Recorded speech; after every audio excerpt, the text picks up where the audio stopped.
ഇന്ന് നമ്മൾ ചെയ്യാനായിട്ട് പോകുന്നത് ഇരുമ്പ് തവ മയക്കിയെടുക്കുന്ന ഒരു രീതിയാണ്. അത് എല്ലാവർക്കും ചെയ്യാൻ പറ്റിയ രീതിയിലാണ് ഞാൻ ചെയ്യുന്നത്, പെട്ടെന്ന് ചെയ്തെടുക്കാൻ പറ്റിയ രീതിയിൽ.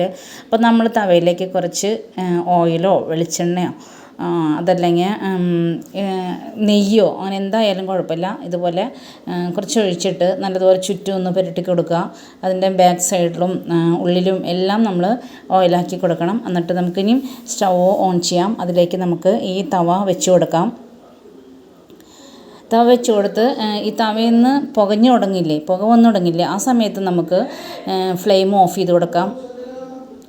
ഇപ്പോൾ നമ്മുടെ തവ പുകഞ്ഞു തുടങ്ങിയിട്ടുണ്ട്. 1 മിനിറ്റ് നിന്നതിന് ശേഷം ഫ്ലെയിം ഓഫ് ചെയ്ത് കൊടുക്കാം.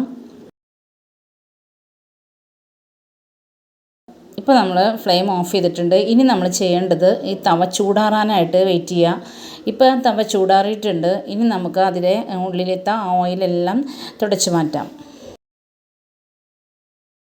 ഇപ്പം നമ്മുടെ ചാനൽ സബ്സ്ക്രൈബ് ചെയ്യാതെയാണ് വീഡിയോ കണ്ടുകൊണ്ടിരിക്കുന്നതെങ്കിൽ ഒന്ന് സബ്സ്ക്രൈബ് ചെയ്തേക്കണേ. തൊട്ടടുത്ത ബെല്ലൈക്കനും കൂടി ഒന്ന് പ്രസ് ചെയ്യുക. പിന്നെ ഞാനിടുന്ന വീഡിയോസ് അതത് സമയത്ത് നിങ്ങൾക്ക് കിട്ടുന്നതിന് വേണ്ടിയിട്ട് ഓൾ എന്ന ഓപ്ഷനും കൂടി ഒന്ന് എനേബിൾ ചെയ്യണം കേട്ടോ. അപ്പം നമ്മുടെ തവ ഇവിടെ ഞാൻ തുടച്ച് ക്ലീൻ ആക്കിയിട്ടുണ്ട്.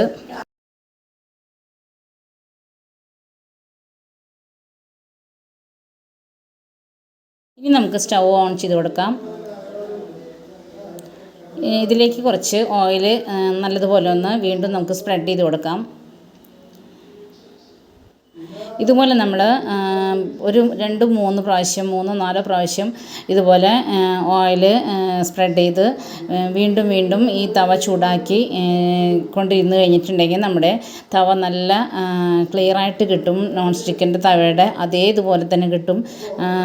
നമ്മൾ അപ്പമൊക്കെ ചുടുമ്പോൾ അടി പിടിക്കാതെ നമുക്ക് സുഖമായിട്ട് അടർത്തിയെടുക്കാം. അപ്പം മാത്രമല്ല, ദോശ ചുടാനാണെങ്കിലും അതുമാത്രമല്ല ഇതിൻ്റെ ഇടയ്ക്ക് നമുക്ക് മീൻ വറുക്കാനാണെങ്കിലും മുട്ട വറുക്കാനെല്ലാം നമുക്ക് ഈ തവ ഉപയോഗിക്കാവുന്നതാണ്. ഇനി നമുക്ക് ഒരല്പം ഡിഷ് വാഷ് ഇതിലേക്ക് ഒഴിച്ചിട്ട് നല്ലതുപോലെ ഒന്ന് സ്ക്രബ്ബർ ഉപയോഗിച്ച് ഒന്ന് കഴുകിയെടുക്കാം. പിന്നെ നമ്മൾ തുടർന്ന് നമുക്ക് ദോശയൊക്കെ ഉണ്ടാക്കേണ്ടതായതുകൊണ്ട് ഇപ്പം മാസത്തിൽ 1 പ്രാവശ്യമോ അല്ലെങ്കിൽ 2 മാസം കൂടുമ്പോൾ 1 പ്രാവശ്യമൊക്കെ ഇതേപോലെ ഒന്ന് വീണ്ടും ചെയ്യാം. അപ്പോൾ നമ്മുടെ തവ നല്ല സുഖമായിട്ട് തന്നെ തുടർത്ത് ഉപയോഗിക്കാനായിട്ട് പറ്റും.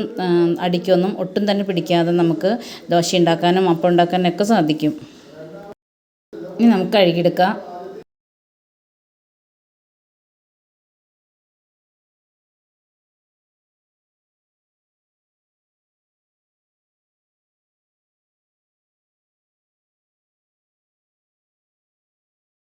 ഇനി നമുക്ക് വീണ്ടും ഇതിലേക്ക് ഓയിൽ പുരട്ടിയിട്ട് നമുക്ക് ചൂടാക്കാം. വെള്ളമൊക്കെ തുടച്ച് കളഞ്ഞിട്ട് സ്റ്റൗ ഓൺ ചെയ്യുക. എന്നിട്ട് നമുക്ക് ഓയിൽ പുരട്ടുക. വീണ്ടും തവ ചൂടാക്കാം.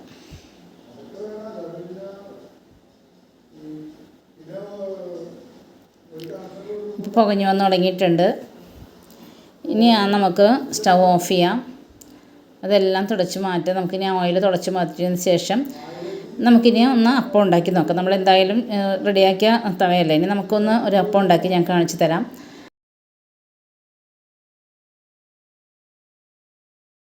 ചൂടായ തവയിലേക്ക് നമുക്ക് ഒരല്പം ഓയിലോ നെയ്യോ എന്തെങ്കിലും ഒന്ന് സ്പ്രെഡ് ചെയ്ത് കൊടുക്കാം.